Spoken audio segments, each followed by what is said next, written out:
those of you who were born in the 1970s or earlier, perhaps you still remember the hugely popular TV series MacGyver that took the world by storm during the 1980s. The show was about a resourceful secret agent played by Richard Dean Anderson, who's always came up with creative ways to use everyday items to get himself and others out of dangerous situations. NST Online managed to meet one of the writers and story editor for MacGyver, David Abramowitz, on the sidelines of MSC Malaysia Digital Creative Content Conference in Kuala Lumpur earlier this week, where he was one of the invited speakers at the event. Besides his work for MacGyver, Abramowitz is a veteran Hollywood producer and writer of other television series and movies such as 21 Jump Street, V, Cagney and Lacey, and Murder, She Wrote, and he was also the creative force behind the Highlander TV series.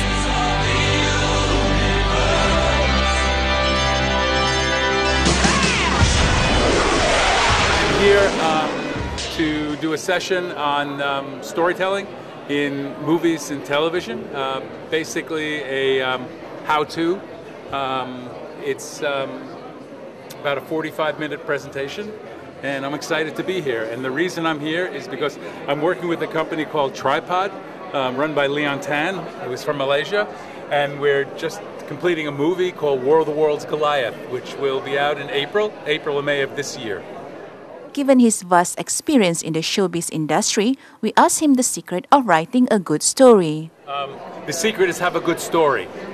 And the secret is to have characters that people want to identify with, or people that will understand.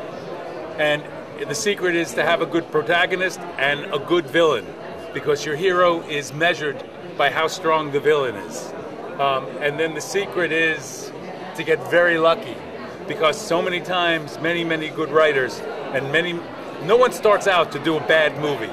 No one starts out to do a bad television show. It takes a lot of hours, it takes years sometimes. And you just have to work, you have to get lucky, and you have to spend the time to learn the craft. Writing is like being an architect or a carpenter. It's a craft. Someone tells you to build a house. It takes years to really learn how to build a house, and it takes several years to learn how to write.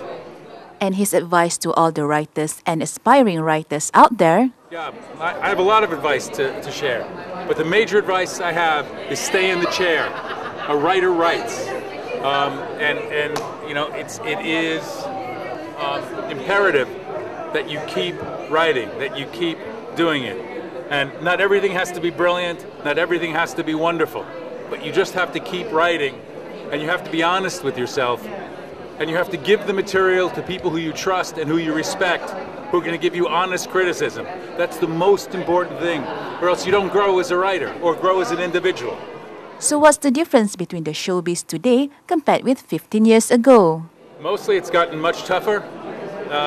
It's always been money driven, but now it's insanely money driven. That it's almost very difficult to get things made unless they're already branded.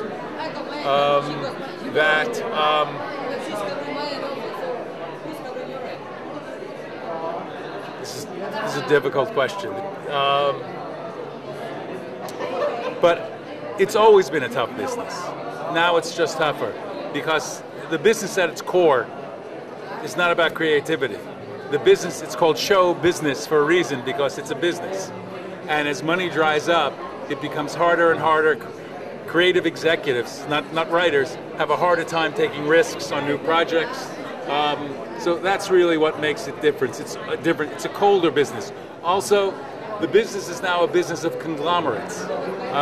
Just in the United States, for example, GE, there used to be the studios were independent. Now GE owns Universal, that owns NBC, so everything is tied into conglomerates, and it's run more or less by business people rather than creative people. And that's happened over the last 15 years.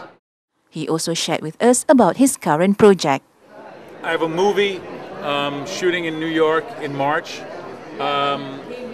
which they're going to change the title of, so I don't know, but it will star Marcia Gay Harden, who was an Oscar winner, and Shohreh Aghdashloo, who was nominated for an Oscar and just won the Emmy for House of Saddam.